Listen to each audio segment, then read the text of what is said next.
Alors vient le moment de nos orateurs, nos témoins principaux.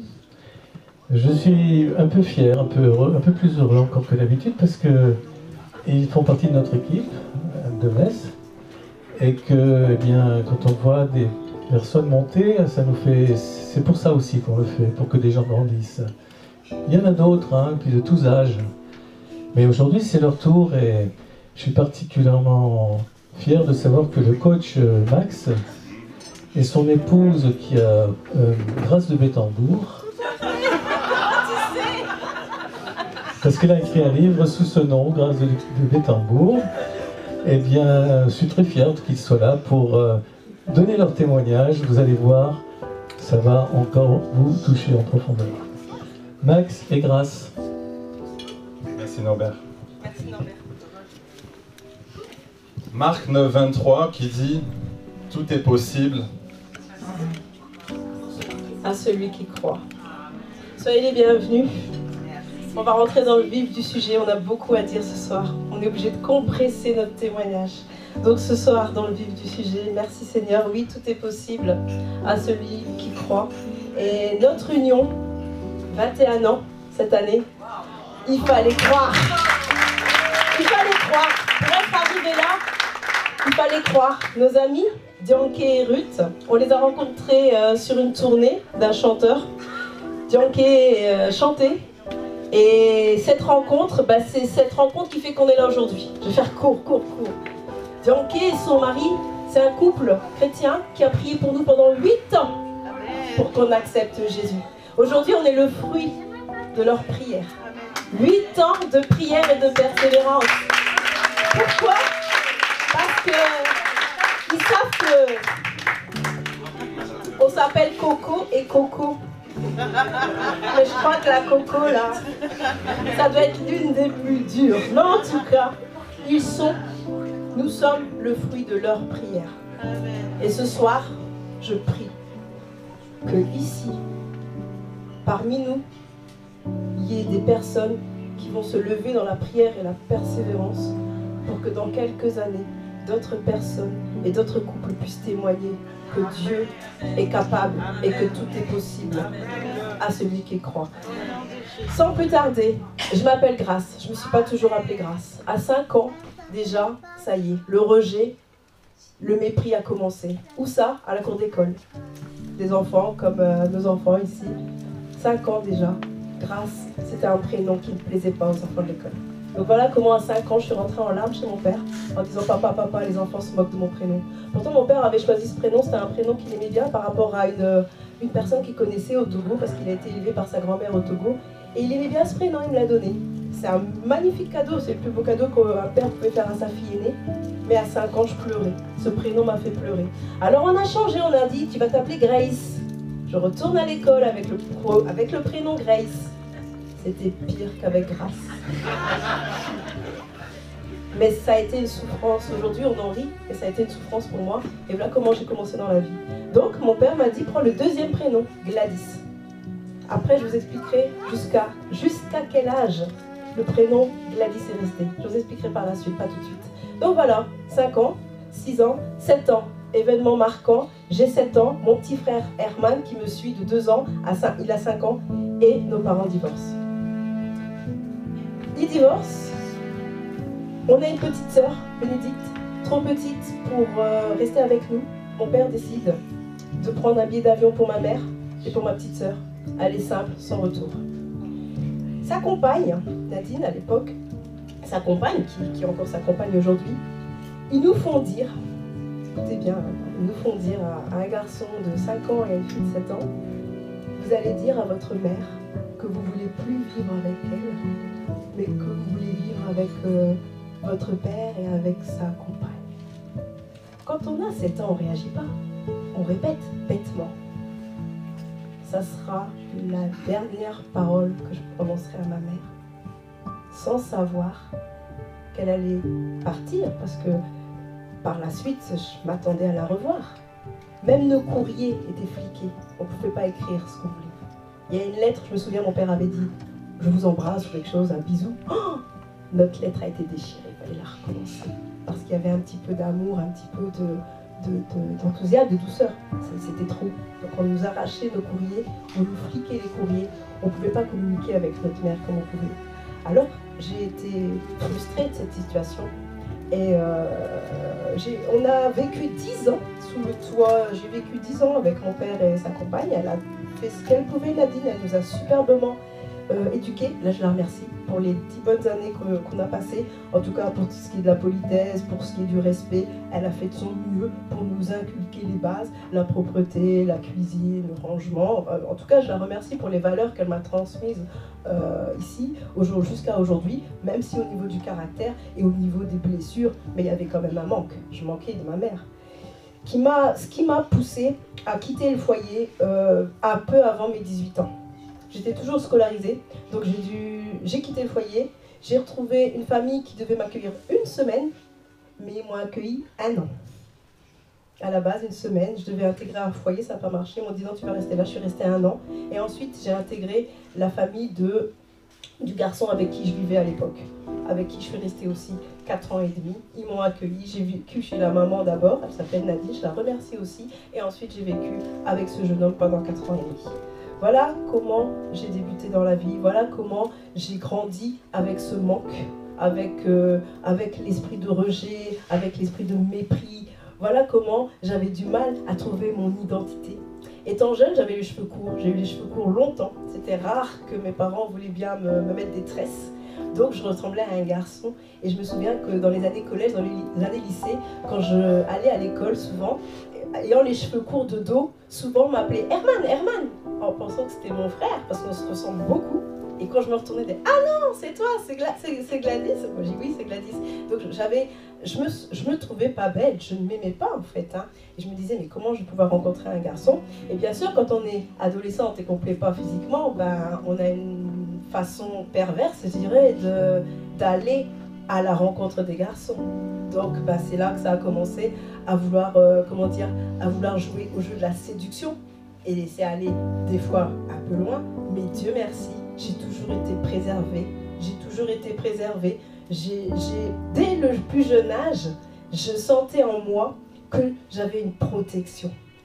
À la base, à l'époque, je pensais que c'était ma mère qui me protégeait. Mais très vite, en grandissant, j'ai compris qu'il y avait quelque chose qui me faisait toujours dire et croire que ça va aller, ça va aller, ça va aller, ça ira, ça ira, ça ira. Je me suis toujours accrochée à ça jusqu'à aujourd'hui. Et là, je vais passer un peu le micro à Max. Merci. Alors, j'ai aussi des chocs. Mes parents aussi ont divorcé. Les chocs que j'ai eus, en fait, je me souviens, lorsque j'avais 4-5 ans, mes parents se disputaient beaucoup. Ma mère a fait 12 tentatives de suicide et mon père buvait de l'alcool. Donc à la maison, il y avait beaucoup de violence. Et au lieu de faire mes devoirs, en fait, j'écoutais mes parents se disputer. Et donc je me nourrissais de violence. Alors c'est vrai qu'on ne se rend pas compte quand on est petit, mais c'est plus tard, en fait, on a des sauts d'humeur qui viennent comme ça, on ne comprend pas pourquoi on a des crises, on ne comprend pas pourquoi on s'énerve, on ne comprend pas pourquoi on a des colères. Et c'est là où j'ai compris d'où venait cette origine. Donc j'ai eu vraiment des images marquantes, et même quand je voyais mes parents se disputer, je pensais en fait que le mariage c'était ça en fait, vous voyez. Donc vous voyez un peu les images qu'on peut avoir pendant l'enfance. Et en fait, au fond de moi, j'avais beaucoup de haine, beaucoup de colère. Mais c'est vrai qu'en ce temps-là, ça allait. On était dans le nord de la France, je suis originaire du nord de la France, mon épouse est originaire aussi, mais de Dunkerque, pas de Dakar, mais de Dunkerque. Parce qu'on dit Dakar, non, c'est Dunkerque, c'est la mer du Nord, c'est pas le même climat. Donc originaire voilà, du Nord, et je me souviens, je jouais au tennis, tout allait bien, mes parents, voilà, ma mère elle était vendeuse, mon père cadre, donc on allait souvent en vacances, donc ça allait.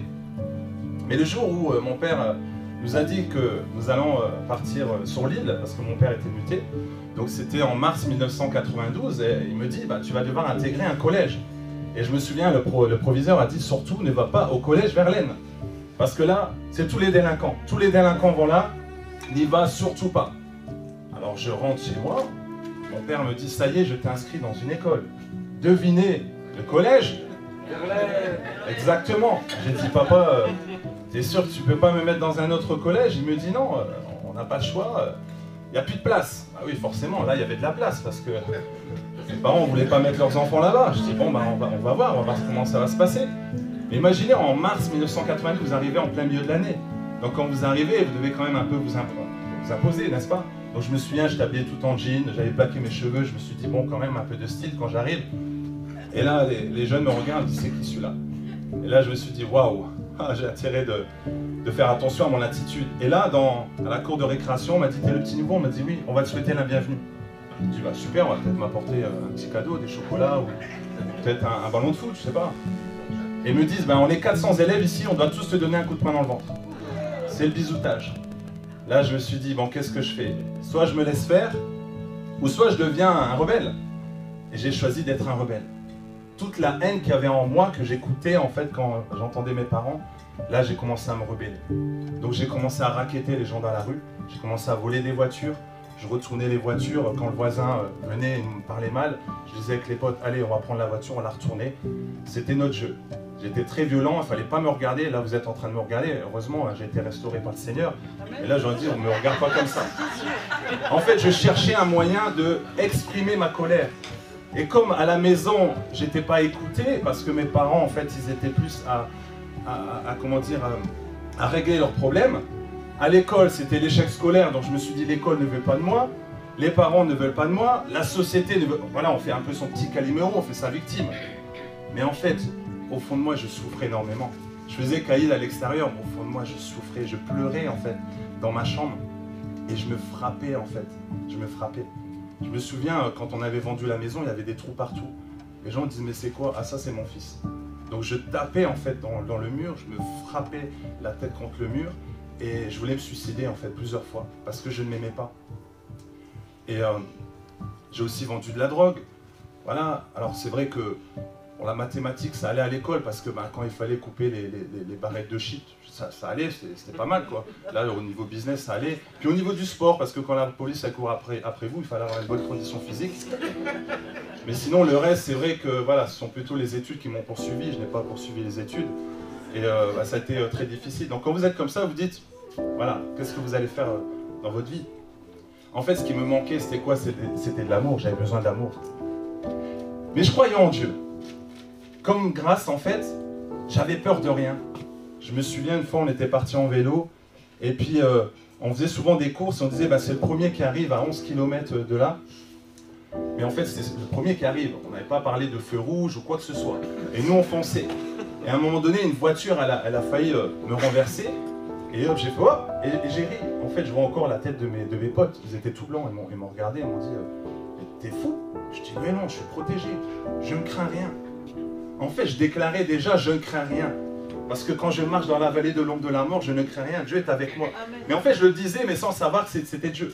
Mais à un moment donné, je me suis dit, bon, ok, Dieu est là, mais moi, je suis sale. Qu'est-ce qu'on a à faire de Dieu de moi? Je ne suis pas bon, je ne suis pas une personne qui fait des bonnes choses, tout ça. Donc du coup, voilà, j'acceptais pas son amour et je ne le voyais pas encore. Et même auprès des fils, c'était compliqué. Je faisais le caïd, mais au fond de moi, j'avais peur. J'avais peur. Je suis parti à l'armée. À l'armée, ça m'a beaucoup aidé. L'armée, vraiment, ça m'a remis sur le droit chemin parce que je ne connaissais pas ce qu'était l'autorité.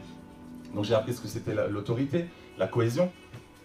Et puis une fois, je suis parti en soirée parce que j'aimais beaucoup, j'aime beaucoup encore l'Afrique. Ma mère, elle avait acheté une cassette de Bob Marley à l'âge de 8 ans et depuis, un amour pour l'Afrique. Donc je voulais une femme africaine. C'était plus fort que moi. Je savais que j'allais me marier avec une femme africaine. C'était plus fort que moi. Ça, c'était déjà déclaré. C'est ce que je voulais. Et j'arrive dans cette boîte de nuit. Tu veux expliquer la suite? Pas encore. Alors, juste pour dire, en fait, elle est le deuxième choix. En fait, j'ai plutôt repéré sa copine avant Grâce. Et je vous expliquerai après comment j'étais touché dans mon cœur. Il essaie de m'embrouiller, mais non, je garde le fil du témoignage. Alors, plus sérieusement, pour revenir sur l'épisode de ma maman, j'ai à cœur vraiment de nous exhorter ce soir et de nous encourager avec la parole dans Exode 20, au verset 12, qui dit « Honore ton père et ta mère ». Alors, si j'avais imaginé que j'allais plus revoir ma mère, je pense que les choses auraient été différentes. Mais aujourd'hui, je suis celle que je suis, on ne peut pas revenir en arrière. Mais aujourd'hui, je veux nous exhorter, nous encourager que nos relations soient bonnes avec nos parents.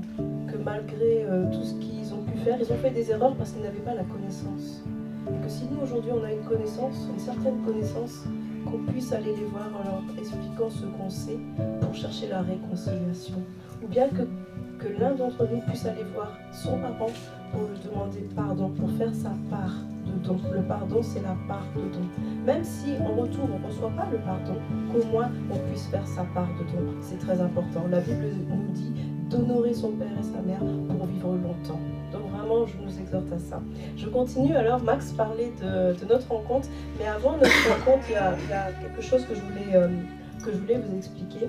Quand j'étais dans la première relation avec ce garçon, quand j'ai habité chez sa mère et quand j'ai habité ensuite avec lui en appartement, c'était très compliqué. C'était un garçon qui avait des problèmes de boisson parce que les week-ends en famille, on lui expliquait comment son papa avait mis fin à ses jours. Son papa était un légionnaire qui est allé faire des massacres dans des pays africains. Et c'est un homme qui n'arrivait plus à se réhabiliter à la vie sociale telle qu'on l'a tous les jours. Et ce monsieur, il n'a pas supporté, il a mis fin à ses jours. Et ce qui est dramatique, c'est que ce garçon, pendant toute sa vie, toute son enfance, on lui a expliqué dans quelles circonstances était parti son père. Et malheureusement, il y a quelque chose, il y a un transfert qui s'est fait. Et malheureusement, ce garçon, on a vécu 4 ans et demi ensemble, il buvait de l'alcool, de la bière. Et Dieu merci, aujourd'hui je dis Dieu merci parce que je suis en Christ, mais à l'époque, je ne comprenais pas, mais aujourd'hui je comprends une chose, c'est que je n'aime pas l'amertume de la bière. Et vous savez quoi? C'est ce qui m'a sauvée aujourd'hui. Parce que quand on vit une relation pendant 4 ans et demi avec quelqu'un qui boit, la plupart du temps, ça arrive que l'autre tombe aussi dans l'alcool. Et bien je crois que le Seigneur m'a préservé grâce à l'amertume de la bière. J'ai jamais aimé la bière. Mais un jour, j'ai dû fuir. Sa famille voulait que je le quitte. J'ai dit non, non, non. Il voulait un enfant de moi. On n'a pas réussi à en avoir. Et un jour ou l'autre, il a fallu que vraiment je sauve ma peau. Donc au bout de 4 ans et demi de relation, j'ai dû quitter ce garçon. Mais le clin d'œil de Dieu pendant cette relation, c'est que je prenais le bus pour aller travailler à peu près 20 minutes de chez moi. Et dans le bus, je rencontrais une dame, souvent mature, et à chaque fois que je la voyais, j'allais la voir, j'allais m'asseoir à côté d'elle. Et elle était toujours en joie, elle avait toujours du bonheur en elle. À chaque fois que je la voyais, hein, peu importe, elle avait une 60aine d'années, j'en avais une 20, même pas 20, hein, j'avais même pas 20 ans. Et je courais m'asseoir à côté d'elle. Un beau jour, vous savez le cadeau qu'elle m'a fait? Elle m'a offert une Bible. Waouh, c'était un cadeau. Aujourd'hui, je réalise la valeur, mais déjà à l'époque, sans être chrétienne, je réalisais. Et dans cette Bible, qu'est-ce qu'elle écrit avec sa main? Elle écrit « Tu es noire, tu es belle ». Le verset du Cantique. Cette Bible, étonnamment, elle m'a suivie dans mes nombreux déménagements. Elle m'a suivie comme ça pendant des années. J'ai déménagé, mais à chaque fois, je m'aperçois que cette Bible, elle était avec moi. Et donc, ça, c'est le cadeau vraiment précieux que j'ai gardé dans un coin, hein, parce qu'elle est restée, mais c'est pas pour autant que je l'ouvrais, hein, c'est pas pour autant que je m'en servais, mais elle m'a accompagnée pendant des années. Donc, j'ai quitté cette relation, je suis partie travailler et vivre ailleurs. Et c'est justement en travaillant dans la société dans laquelle je travaillais, le soir de mon anniversaire, avec mon frère, on prend la voiture, 2 voitures, on part à 8, de Dunkerque, on va à Lille. Et c'est là, effectivement, qu'on rencontre Max et son ami. Et moi, effectivement, j'hébergeais cette jeune fille chez moi. Je savais pas que j'allais parler tout de suite.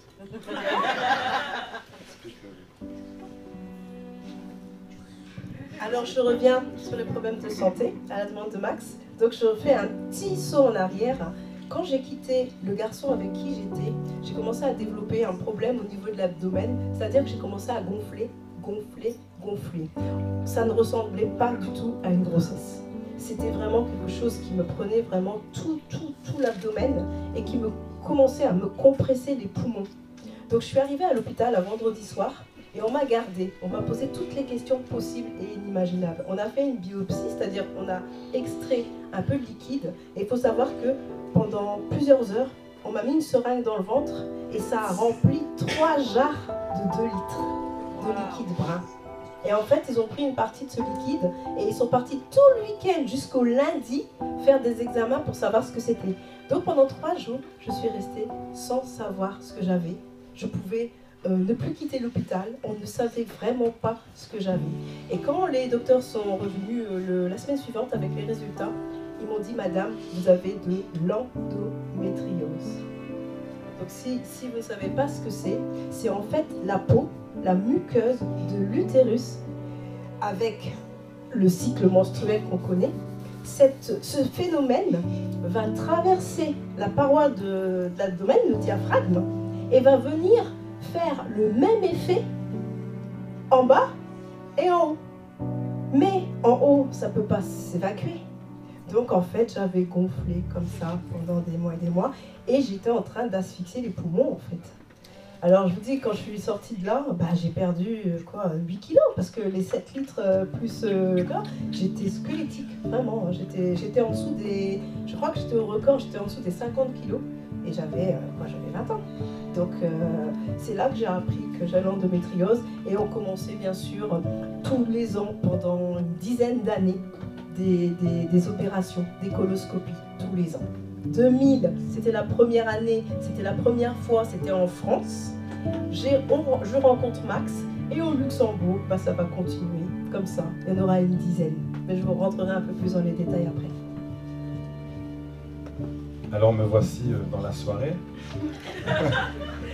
Voilà, je rencontre donc Grace, mais plutôt son amie. Et en fait, cette amie, elle avait quelque chose de particulier, c'est qu'elle avait fait un pacte avec l'ennemi, je l'ai su plus tard, pour attirer les hommes. Donc en fait, j'étais attiré par son amie, je ne sais pas pourquoi, pourtant elle n'avait rien de particulier. Et mon ami aussi était attiré par elle. Et c'est là que j'ai compris par la suite qu'est-ce qui s'était passé. Mais rien n'est fait par hasard, vous savez. Hein. Le hasard, c'est Dieu qui agit incognito. Donc on danse ensemble, moi j'explique un peu ma vie, mais je regardais plus la copine. Et Grace me parlait, enfin Gladys en ce temps-là. Et puis on est sorti avec l'ami et me dit, écoute, moi je dois rentrer parce que là je vais commencer à 6h du matin. Je dis, écoute, de toute façon il est 3h du matin, dans tous les cas tu vas pas dormir. Je dis, bien on retourne voir les filles quand même, heureusement, sinon je serais pas là aujourd'hui avec Grace. Donc on est retourné et là on a échangé les numéros, etc. Et ensuite, j'ai discuté avec son ami. Et Grace, elle savait que Max était au téléphone, donc elle s'est dit, il faut absolument que je lui parle. Et là, vous allez dire, ok, rien de particulier. Elle m'a dit bonsoir Max, mais je sais pas, le bonsoir Max, il m'a touché. Je crois que derrière le bonsoir Max, il y avait le Saint-Esprit qui a dû envoyer une flèche dans mon cœur parce que j'ai fait waouh. Pourtant, c'est bonsoir Max, hein, vous voyez. Mais non, mais son bonsoir Max, il y avait quelque chose dedans. En fait, de l'extérieur, j'avais pas flashé, mais j'ai flashé de l'intérieur. Pour ça, je dis aux jeunes célibataires, aux hommes, regardez pas toujours l'extérieur, regardez plutôt dedans. Ne soyez pas impressionnés par l'extérieur, regardez l'intérieur, vous allez voir après l'extérieur. Amen. Et donc là, voilà, on a commencé à se voir et on a commencé à se fréquenter. Et c'est vrai que ça allait de mieux en mieux, voilà, les choses commençaient à aller un peu mieux, on va dire. Mais c'est vrai qu'elle m'avait expliqué ses problèmes de santé, moi j'expliquais de là où j'étais aussi. Bon, voilà, on était quand même 2 personnes qui étaient quand même blessées, abandonnées, il y avait le rejet, l'injustice, tout ça. Mais bon, il y avait l'amour qui était là entre nous. Et c'est vrai qu'on sentait qu'on avait besoin de paix. On avait besoin de retrouver la paix, on avait besoin de retrouver quelque chose commun. Et c'est vrai qu'on allait à droite, on essayait de trouver la paix. Donc forcément, qu'est-ce qu'on a fait? Puisque, voilà, comme on connaît l'Afrique, on est allé... moi, j'étais déjà allé au Sénégal tout seul. Et là-bas, voilà, j'étais attiré par tout ce qui était gris-gris, tout ce qui était sorcellerie. Donc j'ai commencé à faire des pactes avec l'ennemi. Et quand j'ai connu Grace, pareil, on est parti aussi en Afrique, on a fait aussi des pactes avec l'ennemi pour pouvoir justement aller mieux, pour que sa santé aille mieux, pour qu'on puisse avoir des enfants, pour qu'on puisse être mieux. Enfin voilà, on ne connaissait pas Dieu, mais on s'est dit, bon, on va essayer. Mais en fait, on était encore plus mal. On était vraiment... on n'avait pas du tout la paix, au contraire. Et vous savez, il faut savoir une chose, c'est que quand vous allez voir un marabout, quand vous faites un pacte avec l'ennemi, en fait, il peut vous donner le succès, il peut te donner tout ce que tu veux, mais en retour, il te prend quelque chose. Et moi, il a pris quelqu'un de ma famille. Et comme c'est filmé, je ne peux pas dire qui. il a pris quelqu'un de ma famille. Et ça, c'est très dur. Il a pris quelqu'un de ma famille. Ça, c'est très dur. Le Seigneur m'a montré plus tard. Il ne pouvait pas me le montrer en ce temps-là, il m'a montré plus tard. Et avec Grâce, on a eu l'occasion de partir à Luxembourg. Grâce à un ami qui était parti là-bas, ils nous ont dit, venez, c'est un beau pays, tout ça, donc on est venu à Luxembourg. Et arrivé là-bas, on a commencé à travailler, tout allait bien. Grâce, elle a eu son travail, moi aussi. Et je me souviens, dans ce travail, moi j'aimais beaucoup faire le sport. Et on m'a proposé d'être entraîneur sportif. Super. Et dans ce centre, on m'a dit, écoute, on cherche un masseur. Je dis, un masseur, les massages, moi je connais pas. Je dis, après je vais masser le dos de ma femme, 10 minutes, c'est assez quoi. Et il me dit, non, on va t'apprendre et tout. Alors comme je voulais avoir le poste, je me suis dit, ok, formez-moi. Donc ils m'ont formé en 3 jours. 4e jour, une cliente. J'ai quand même, il a payé 70 € quoi, si ça ne se fait pas quoi. Là j'aurais dit, Seigneur aide-moi, mais bon, j'ai rien dit. J'ai dit, on verra bien. Et j'ai commencé à masser. Et la dame, elle fait, waouh, vous avez des mains en or. Je dis, ah bon? Okay. Et là, elle me dit, la formation, vous l'avez fait où? Bon, à Paris, c'est une école. Oui, je n'allais pas dire que c'était le patron, ça se fait pas. Mais quand même, je gardais ma place. Et là, elle me dit, mais ça tombe bien, mon fils, il cherche une école de massage. Là, je vous donnerai l'adresse après. Et en fait, je me cachais derrière les murs, je me suis dit, j'espère qu'elle ne va pas me voir, donc je l'ai plus vue, heureusement. Mais en fait, dans ce centre, ce qui était bien, c'est que j'ai beaucoup appris. Et j'aimais les massages, en fait. C'est là que j'ai découvert que j'avais ce don de pouvoir donner. Et donc, j'ai eu l'occasion de créer mon entreprise. Et je l'ai appelée Relax Max. Et on a massé pendant... Voilà, on a massé. Le poumon de la plèvre. L'endométriose est montée jusqu'au poumon, montée jusqu'à l'épaule.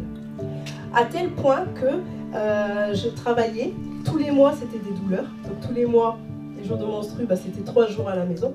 Mais pour le travail, c'était plus gérable. Et en 2005, fin 2005, quand ça s'est décollé complètement, il a fallu opérer. Et là, on a ouvert de là jusqu'au sein pour redécoller le poumon complètement de la plèvre qui l'année avant s'était décollé mais qui s'était ressoudé tout seul. Là, il fallait tout décoller, couper, enlever tout ce qui maintenait et complètement recoller le poumon et la plèvre. Cette opération m'a gardé 5 semaines en clinique. C'était en novembre 2005. Et pour clôturer le tout, un boîtier qui tenait 2 drains qui sont restés sur moi pendant 5 semaines. Donc pendant 5 semaines, j'avais cette mallette accrochée à l'oxygénation dans la chambre, au-dessus de ma tête. Donc impossible de bouger. Pour aller faire ses besoins, il fallait tirer le rideau. Parce qu'à l'époque, je n'avais pas moyen de me payer la chambre seule. Donc le volet, le rideau, ça voulait dire, heureusement, j'étais côté fenêtre. Ça aide. Donc je peux vous dire que la pudeur, je sais, avec toutes ces opérations, je savais plus ce que ça voulait dire. Hein. Les étudiants, le professeur, tout le monde qui vient regarder, voilà quoi. Hein. Je suis un spécimen. Et donc après, on m'a donné un tuyau d'oxygène de 10 mètres. Ouh, je vais vous montrer, c'est un peu bizarre, mais c'était ma joie dans cette épreuve, de pouvoir aller moi-même aux toilettes. Et vous savez quoi? Au millimètre. Et pour moi, c'était suffisant. J'avais retrouvé ma dignité. Et donc, en sortant de là, je ne voulais pas retravailler. Et c'est là qu'avec Max, on est parti en Afrique pour dire de se reposer un petit peu. On a fait 2 semaines au Bénin, 2 semaines au Sénégal. Et c'est là que malheureusement aussi, on a décidé de faire un pacte. Parce qu'avec toutes ces opérations, on avait perdu espoir en une grossesse. Les docteurs disaient, faites vite pour avoir des bébés. Et donc, on a demandé à ma tante, c'est nous qui avons demandé de nous emmener. Et quand Max parle de pacte, effectivement, combien d'enfants vous en voulez? 2. Bon, on va faire ce qu'il faut pour vous. Donc, on revient de vacances, et puis, à cause de tout ce qui s'était passé avec le travail, ils ont décidé, effectivement, de me licencier. Et là, où j'aurais pu être choquée, où j'aurais pu être triste, non, j'ai dit, je savais au fond de moi, toujours pas chrétien, hein, je savais au fond de moi que ça voulait dire opportunité. C'était plus fort que moi. 2006, année d'opportunité. Et c'est effectivement l'année où on s'est mariés. On s'est mariés. C'est l'année où on est devenu propriétaire au Luxembourg. Ça aussi, Dieu a parlé dans la bouche d'un ami musulman que je connaissais, professionnel. Il était venu dans le logement qu'on habitait à Arlon, en Belgique, et on voulait louer au Luxembourg. Il a dit, mais pour 150 € en plus, allez à la banque et devenez propriétaire au Luxembourg. Vous savez quoi? Des fois, il y a des conseils divins comme ça. On connaît pas la source. C'est venu par un musulman, on aurait pu douter, on aurait pu ne pas écouter. On a écouté. On a fait le dossier à 7 banques. 6 banques ont refusé, une banque a accepté. Si on n'avait pas écouté ce conseil, on n'aurait jamais cru pouvoir être propriétaire au Luxembourg. Voilà comment Dieu s'est manifesté. Alors maintenant, je vais continuer à un événement un peu plus... l'événement qui a fait vraiment... comment dire? L'événement qui a fait que Jésus s'est révélé à moi. Donc, on a fait la fécondation in vitro. Isaac, qui a 13 ans maintenant, c'est le champion. C'est celui, dans la fécondation in vitro, on fait des ponctions et c'est la cellule qui a été réimplantée 3 jours après. Donc Isaac est arrivé en 2008. Si tu peux faire un petit coucou. Donc voilà. Amen. Et pour la petite histoire par rapport au prénom, on n'était pas encore chrétien, donc on a choisi, c'est Max qui a reçu la révélation du prénom, alors qu'on n'était pas chrétien. Hein. Donc c'était pas rapport à la Bible. Hein. Au contraire, c'était un chanteur et c'était le nom de famille du chanteur. Donc rien à voir avec le Isaac de la Bible. Mais quand on a accepté Christ, là après, on a compris que Dieu était déjà avec nous. Et c'est du hasard, hein, c'était pas prévu. Donc Isaac arrive et on congèle les embryons, c'est comme ça avec la fécondation in vitro, on congèle les embryons 2 par 2. On congèle et ça a une durée de validité. Les embryons, il faut savoir qu'ils ont une durée de validité de 5 ans, après on est obligé de les détruire. Et donc, dans ce processus, on se dit, bon, 2-3 ans après, en 2011, on va redécongeler 2 embryons pour les faire implanter. Max est d'accord, on le fait, on fait le protocole. Je tombe enceinte en début d'année 2011. Je tombe enceinte et dès le départ, c'était 2 embryons, donc 2 placentas, et je sentais déjà au début de la grossesse, j'étais pas bien. Je me sentais pas bien. Je me sentais gonflée, je me sentais des soucis au niveau de la circulation sanguine, et ça va se confirmer parce que quelques mois après l'annonce de la grossesse, je commence à avoir des douleurs et je commence à avoir des pertes, des petites hémorragies, rien de grave, à tel point que Max est même parti s'absenter pendant 1 semaine ou 2. Et moi, j'ai profité de ce moment pour aller aussi en Tunisie rejoindre la maman de Maxime pour me reposer parce que je me sentais vraiment fatiguée. Il faut savoir qu'Isaac avait 3 ans et moi, j'avais une fatigue qui me pesait beaucoup. La grossesse se continue. Les docteurs disaient, il y a un risque, mais faites votre grossesse parce qu'on peut rien faire. Les mois passent, les mois passent, les mois passent. Les hémorragies continuent, ça continue, ça continue. Jusqu'à un beau jour, le 17 juin. Là, ce jour-là, j'ai vraiment senti que quelque chose n'allait pas. Je me sentais dans une fatigue qui n'était pas normale. Max s'absente quelques minutes et là, je commence à avoir une hémorragie. Mais là, je sens que c'est pas la petite hémorragie qu'on peut protéger qui fait que c'est vraiment une hémorragie qui est sérieuse. Elle commence à 11 h du matin. Je prends une couverture, une serviette, je m'assois par terre. Je sens que ça va pas pour cacher du regard de mon fils qui a 3 ans, qui ne comprenait pas ce qui se passe, donc je m'assois sur mon sang. En attendant, j'appelle Max. Max était à 5 minutes de la maison. Et je peux vous dire que ces 5 minutes, elles ont été pour moi comme une éternité. Les médecins arrivent, l'ambulance arrive, on m'emmène. Et à chaque fois que je tousse, à chaque fois que dans l'ambulance, il y a une secousse, je sens que c'est une partie de mon placenta qui s'en va. Je sens que c'est une partie de ma vie qui s'en va. Et ça continue, et ça continue. Ma gynécologue, c'était son jour de congé. Elle avait fini à 16 h ce jour-là. J'arrive à 11 h. Elle vient me voir, elle continue ses clients. Elle me dit, je reviens vous voir dès 16 h quand c'est fini. Elle revient à 16 h, ça continue. l'hémorragie ne s'arrête pas. On me fait 2 transferts de sang. Le sang s'en va. Je perds des litres. Ensuite, on me met 2 kilos de plasma pour coaguler le sang. Le sang ne coagule pas. Il est 23 heures. Ça fait depuis 11 heures que je me vide. Et là, j'ai ma gynécologue qui vient me voir, qui me dit « Madame, on ne peut plus rien faire pour vos enfants. Mais vous, maintenant, vous êtes en danger de mort. Il faut qu'on vous sauve, madame. » Donc là, je me retrouve seule, perdue. J'ai pas les mots. Je la regarde, je dis « Bah, faites ce que vous avez à faire. » Là, j'ai senti vraiment... J'ai senti que j'étais devant un mur. Je me suis dit, mais comment je vais me réveiller de ça? Comment? Même si j'ai mon mari qui est là, qui m'aime, même si j'ai un fils de 3 ans, je savais que j'allais être inconsolable de ça. Moi qui aime les enfants, je me dis, mais comment je vais survivre à ça? On avait déjà fait les démarches avec une fille au père russe qui allait venir vivre chez nous au mois de novembre. Donc on avait déjà tout mis en place.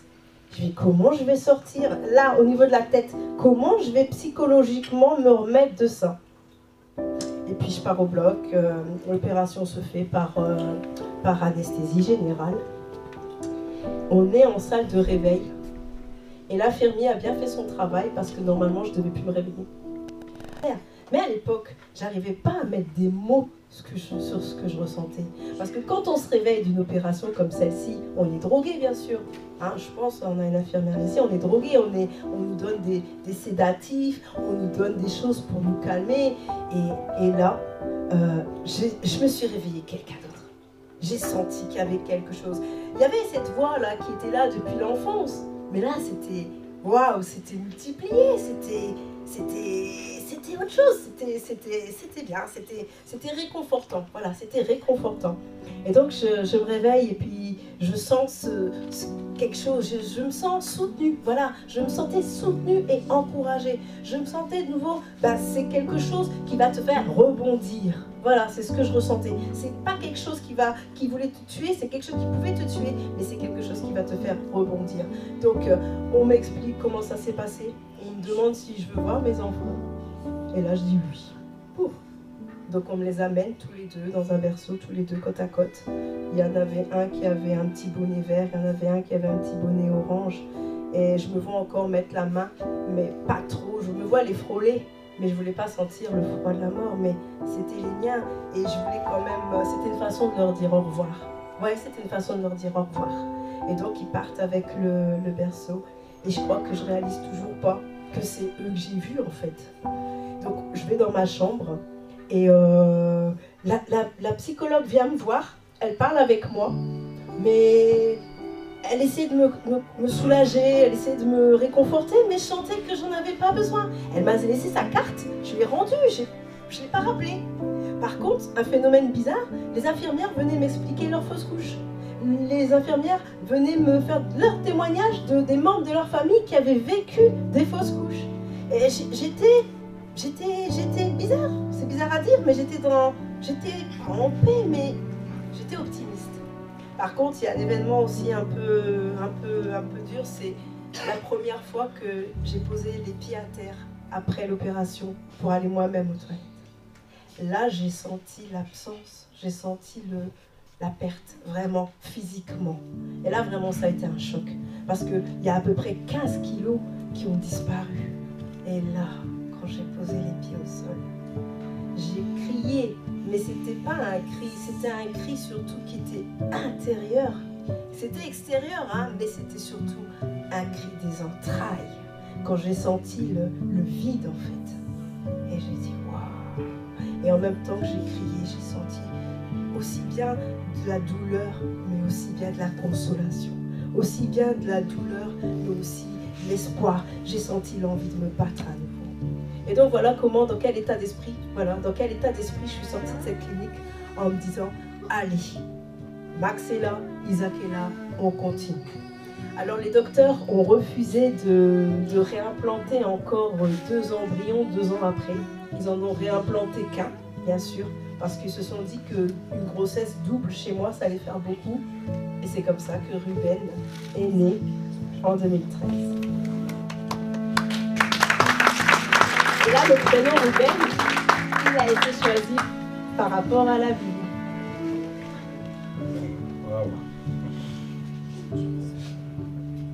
Donc là, je vous avais expliqué qu'on était voilà, dans tous ces massages, on avait cherché chez les marabouts, on cherchait dans le yoga, Reiki, etc. Et moi, dans ma vision, j'aimais beaucoup Youssou N'Dour, chanteur sénégalais, et moi, je voulais absolument aller le masser, aller à Bercy, et je voulais aller là-bas. Et je savais que j'allais aller là-bas. Et comme c'est vrai que j'ai beaucoup d'audace et de courage, du coup, j'ai appelé au Sénégal, j'ai réussi à avoir le nom du manager, et puis ils étaient à Anvers, c'est super, on va là-bas.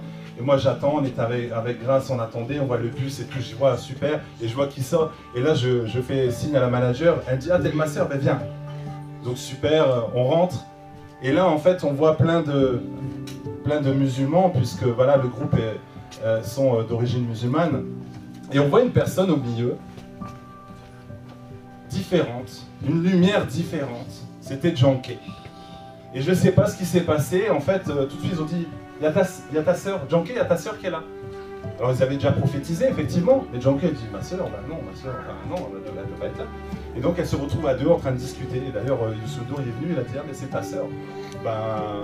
Oui, je ne sais plus ce qu'elle avait répondu Djanké, mais bon voilà, en tout cas on a sympathisé, mais tout de suite on a été attiré par elle, par cette lumière qu'elle dégageait. On a eu l'occasion de retourner à Bercy, et c'est là en fait où notre vie elle a commencé à changer. Parce qu'on est allé à Bercy, voilà, il y avait le concert et tout, puis à la fin, nous on devait rentrer à Luxembourg, et bon, il était 3 h du matin, on s'est dit on va pas prendre un hôtel, on va dormir dans la voiture. Et là, Djanké a dit mais vous n'allez pas dormir dans la voiture, vous allez venir à la maison, venez à la maison. On a dit ok, donc on va à la maison, on rencontre Ruth, et puis on aimait leur façon d'être, on voyait leur façon de se comporter, l'attitude, beaucoup d'amour, et puis on s'est revus régulièrement, et ils nous ont dit ben voilà, nous on aime Jésus. Voilà, on chante Jésus, on va à l'église, on a donné notre vie au Seigneur. Dès qu'on commence à nous parler de Jésus, on a dit bon ouais, pourquoi pas. Bon, on a tout essayé, autant essayer Jésus. Hein, quand tu as tout essayé, tu te dis bon, allez, hein, pourquoi pas. Hein, ça coûte rien? Non, bah ok. C'est gratuit? Ouais, bah ok. Alors du coup, on va à l'église. Alors là, génial, l'église remplie d'Africains, lève les mains au plafond, heureux et tout. Je dis ouais, l'ambiance ici, ça me rappelle un peu les soirées comme on avait en discothèque. Sauf que c'était pas une soirée, c'était réellement un culte. Et je dis mais qu'est-ce qu'ils ont à lever les mains vers l'eau? Enfin ils ont la joie, et je dis c'est super. Alors du coup on imite, on fait la même chose. Et Grace fait la même chose, mais j'ai pas vu. Hein. Et quand j'ai fait ça, voilà, tout a changé. Parce qu'en fait j'ai reçu l'amour. J'ai reçu un amour, comme disait Djanké, il faut le vivre.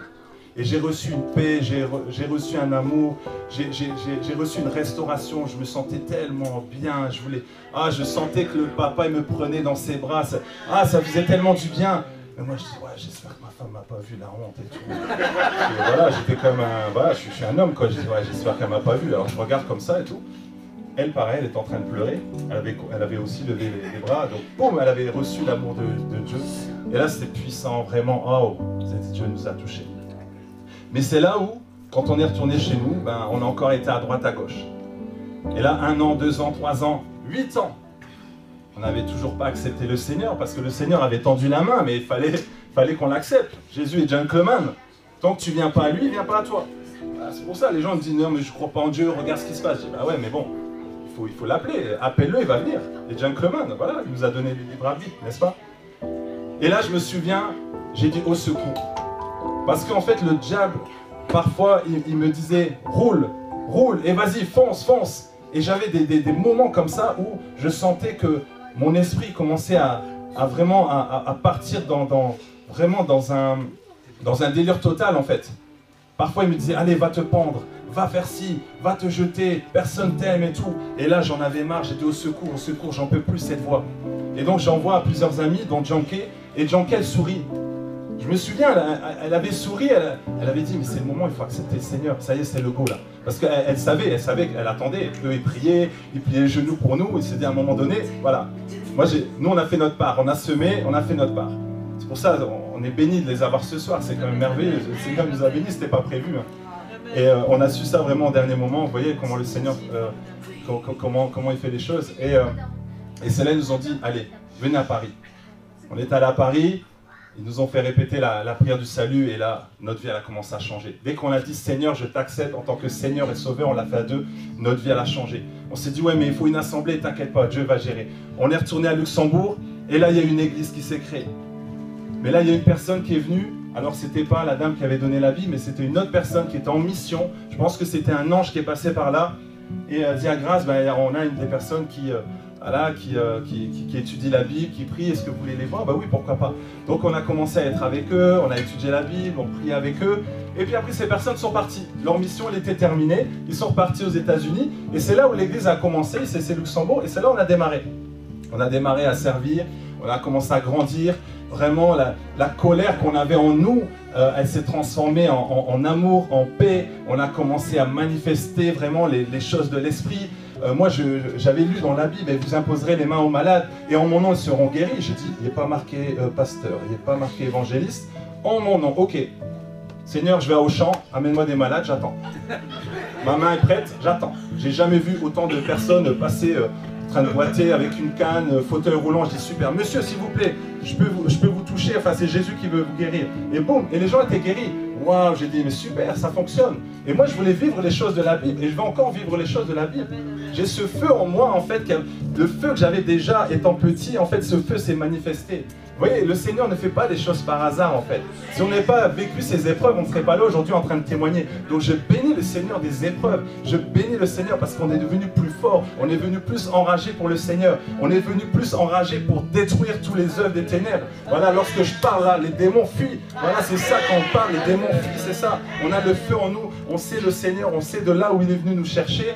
Et il nous a donné 2 beaux enfants. Il a donné une femme formidable. On a des moments, c'est vrai, on a, comme tout le monde, on a des moments difficiles. Mais Dieu est toujours là pour nous redresser. Ma prière de chaque jour, c'est Seigneur, surprends-moi. Seigneur, étonne-moi. Aujourd'hui, je n'ai rien vu, je veux voir encore. Ce soir, nous avons dit, Seigneur, étonne-nous ici dans l'assemblée. Nous voulons voir ta gloire, on veut voir ta gloire. Le Seigneur ne veut pas des chrétiens qui sont froids, il veut des chrétiens bouillants. C'est pour ça qu'on est là, on est au moment du réveil, on doit se réveiller. Et le Seigneur nous a réveillés, le Seigneur nous a révélé son amour. Et c'est cet amour qu'on va proclamer. C'est cet amour qu'on va proclamer. Si ce soir tu n'es pas réveillé, viens, je vais t'apposer les mains. Tu vas être réveillé. Ma femme va t'apposer les mains, tu vas te réveiller. C'est Dieu qui va te toucher. On a besoin d'être réveillé. On a besoin de réveiller les nations. On a besoin de réveiller Metz. On a besoin de réveiller la France. On a besoin. Nous avons la responsabilité.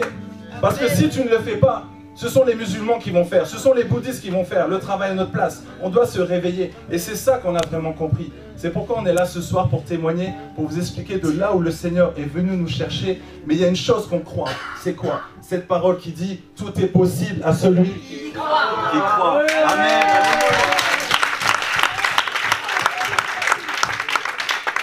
Il y a encore d'autres choses que je vais vous dire. C'est vrai, le Seigneur nous a bénis. Mais on sent qu'on a vraiment ce ministère, le Seigneur nous a bénis par rapport au travail. Moi qui étais en échec scolaire, j'ai écrit 3 livres. Alors lui me dit, mais attends, toi t'es en échec scolaire, va t'acheter des bécherelles, qu'est-ce que tu vas écrire 3 livres? Mais je me suis entouré des bonnes personnes et surtout je me suis entouré d'une personne exceptionnelle, une personne puissante, remplie de sagesse, d'humilité, d'amour, de puissance, le Saint-Esprit. C'est lui qui m'a aidé. Et Grace a aussi écrit un livre et elle va en écrire d'autres. Vous voyez comment le Seigneur peut nous utiliser. Donc pour ma part, c'est vrai, le Seigneur m'a appelé à être coach, à être conférencier motivateur et à témoigner. Il y a encore d'autres choses. Voilà, on sait où le Seigneur va nous amener parce qu'on a un feu, parce qu'on veut le servir et on le bénit vraiment. On le bénit pour tout ce qu'il fait chaque jour et vraiment, on est vraiment content d'avoir partagé voilà, ce moment avec vous, ce témoignage. Et puis, je vais donner le mot de la fin à mon épouse. Gloire à Dieu. À Dieu comme la gloire ce soir. Alors Max, lui, il a sa part dans le coaching, dans l'encouragement. De par mon témoignage, j'ai à cœur de prier pour les couples. On est un couple en construction. Le Seigneur est au milieu de nous, il nous aide. C'est pas facile tous les jours, mais grâce à Dieu, notre couple tient. Mais je pense que par notre expérience, on peut soutenir, encourager d'autres couples. Et par mon témoignage, par mon vécu, j'ai aussi à cœur de soutenir les personnes, les couples. C'est pas évident, c'est un sujet très tabou, encore en 2022. La stérilité masculine ou la stérilité féminine, c'est encore un sujet qui reste encore trop tabou en 2022. Et je veux vraiment, j'ai à cœur de soutenir et d'encourager les couples qui passent par là. C'est pas facile un couple qui souffre. J'ai connu un couple qui n'avait aucun problème de fertilité, sauf que le couple se rencontrait à chaque fois au mauvais moment et ça a duré 3 ans. Mais l'un comme l'autre n'avait aucun souci. Donc la prière, ça peut aider, ça peut débloquer. Ça peut débloquer. Des fois, il suffit d'une prière. J'ai une cousine, elle avait un souci, elle n'arrivait pas à enfanter. De par mon expérience, j'ai eu une hystérographie. Et je lui ai dit, mais tu me dis que tu as fait tous les examens possibles et inimaginables. Je t'en supplie, fais une hystérographie et dis-moi quel a été le résultat. Vous savez quoi? Ils se sont rendus compte, l'hystérographie, c'est un contrôle des trompes. Excusez-moi, je l'ai expliqué avant. C'est un liquide qu'on met au niveau des trompes pour vérifier que les trompes sont bien perméables. Cet examen, ce seul examen qui lui manquait, c'était la cause de son infertilité. Tout allait bien dans la matrice. Il suffisait de faire circuler le liquide. Quand le liquide a circulé, elle veut aimer et sa petite sœur, ma filleule, est venue ensuite. Il suffisait de ça. Merci à l'esprit de révélation. Merci au Seigneur qui soutient, qui fortifie, qui console, qui réconcilie les cœurs. C'est lui qu'on invoque. C'est pas nous. Nous, on est juste des instruments. Alors avec un cœur, avec une disposition, on est là. On est là vraiment pour soutenir l'œuvre du Seigneur. Et ne nous minimisons. Ne nous minimisons pas. Le Seigneur a besoin de chacun.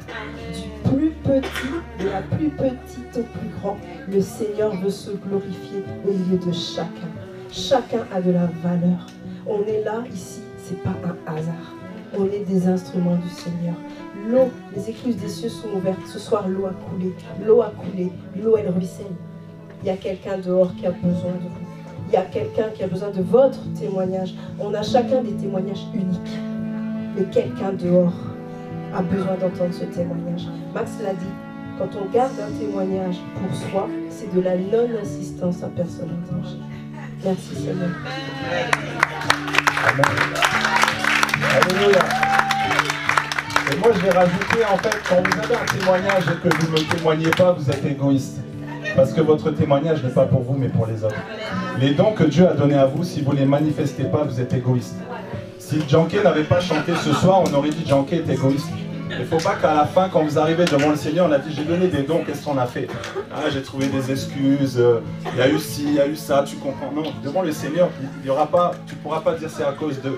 Tu seras face à face au Seigneur et nous devons rendre compte. Amen. Amen. Alors, nous avons notre ami Pierre Patient qui a une super librairie ici et il a les 2 livres ici, donc au-delà et c'est le moment. Et grâce aussi, tu as un livre là? Tu t'as ramené? Ok. Alors mon livre il coûte 10 €, vous en prenez 2, c'est 20 €. Voilà, toi c'est combien? Je la connaissais. C'est 3, 30 €. Magnifique. Hein, toi c'est 5 €. Grâce 5 €, vous en prenez 2, c'est 10 €. Prenez-en un pour vous et puis un pour bénir. Ou alors vous faites une chose, vous allez dans le train, vous le laissez et le Seigneur va donner à la personne qui en a besoin. Vous pouvez même mettre un petit mot. Voilà, tu peux mettre, je sais pas, par exemple, tu es noire, tu es belle. Cantique des cantiques, c'est pas mal ça? Ah ouais? Ça te dit quelque chose? Ouais, ça me dit quelque chose, vaguement. Ok. Alors, plus sérieusement, on va fermer les yeux. Amen, vous êtes d'accord? Amen, on va fermer les yeux. Est-ce que notre ami musicien veut bien jouer s'il a envie, s'il a encore des forces? Merci. Alléluia. Alors, je m'adresse à ces personnes que le Seigneur veut vraiment toucher. Peut-être que voilà, tu as entendu ce message et peut-être que voilà, dans ton cœur tu te dis mais moi je veux connaître aussi ce Jésus. Moi aussi je veux vivre avec Jésus parce que je sais que, ou peut-être je ne sais pas, mais je vais te le dire en fait, Jésus a un plan parfait pour toi, un plan de paix et non de malheur et un avenir et de l'espérance pour toi. Et comme je l'ai dit, en fait, il tend la main vers toi, mais c'est à toi de tendre la main vers lui. Peut-être tu as déjà entendu cette prière, tu te dis, bon, j'ai déjà entendu, mais je le remets au demain. Sache une chose, tu ne sais pas si demain tu vas te réveiller. Et si tu n'acceptes pas aujourd'hui le Seigneur, demain, Où est-ce que tu iras si tu pars de la terre? C'est la question que tu peux te poser. Alors si tu te sens concerné ou tu te dis j'ai envie d'accepter le Seigneur, j'ai envie d'avoir une vie transformée, changée, j'ai envie de aussi ressentir cet amour, j'ai envie aussi d'avoir d'avoir une vie complètement épanouie, j'ai envie d'avoir une restauration aussi. Parce que Jésus a pris tes péchés. Jésus a pris ta maladie, a pris tes maladies, a pris tes souffrances et veut t'aider. Si tu te sens concerné, tu peux juste lever la main. Nous gardons les yeux fermés, tu peux juste lever la main. Amen, merci beaucoup. Tu peux juste lever la main. Alléluia. Alors, pour ces personnes qui ont levé la main, est-ce que vous pouvez prier avec moi? Et on va tous faire cette prière tous ensemble. Seigneur Jésus, je sais qu'aujourd'hui, je ne suis pas là par hasard. Je sais que tu m'aimes. Et je sais que tu es là pour moi. Je te demande pardon pour mes péchés. À partir d'aujourd'hui, ma vie ne sera plus jamais la même. À partir d'aujourd'hui, je dis à la maladie, c'est fini. Tu t'en vas de moi. À partir d'aujourd'hui, je vais avoir une vie transformée. Parce que je décide de t'accepter en tant que Seigneur et Sauveur. Jésus, j'ai besoin de toi. Aide-moi juste à avoir une relation profonde avec toi. Mets des bonnes personnes autour de moi. Éloigne les personnes toxiques qui sont autour de moi. Je t'appartiens. Je t'aime. Et c'est dans le nom de Jésus. Et je dis Amen. Amen. Amen. Alléluia. Wow. Est-ce qu'on peut acclamer le Seigneur? Vous savez, après les personnes qui ont levé la main, surtout ne partez pas, venez nous voir ou venez voir Norbert pour qu'on puisse discuter. C'est important qu'on puisse vous diriger vers une église, en tout cas vers un pasteur. Il y a des pasteurs en plus ce soir, il n'y a pas de hasard. Vous pouvez discuter avec eux. Ce sont des bergers, ils ont ce mandat justement pour vous aider, pour vous équiper, pour vous enseigner. Alors vous allez, par rapport à là où vous êtes, vous allez trouver une assemblée. C'est important de ne pas être seul. Mais vous savez que dans le ciel, ils sont en train de fêter. Amen. Les anges sont en train de fêter. Amen. Les anges sont en train d'acclamer. Parce que vous êtes revenus à la maison. Amen. Parce que vous êtes revenus à la maison. Amen. Alléluia. Alléluia. Jésus est heureux. Alléluia. Amen. Nous allons faire un autre appel pour les personnes qui ont besoin de guérison. Si vous avez besoin de guérison, venez devant, on va prier pour vous. Et le Seigneur va vous toucher.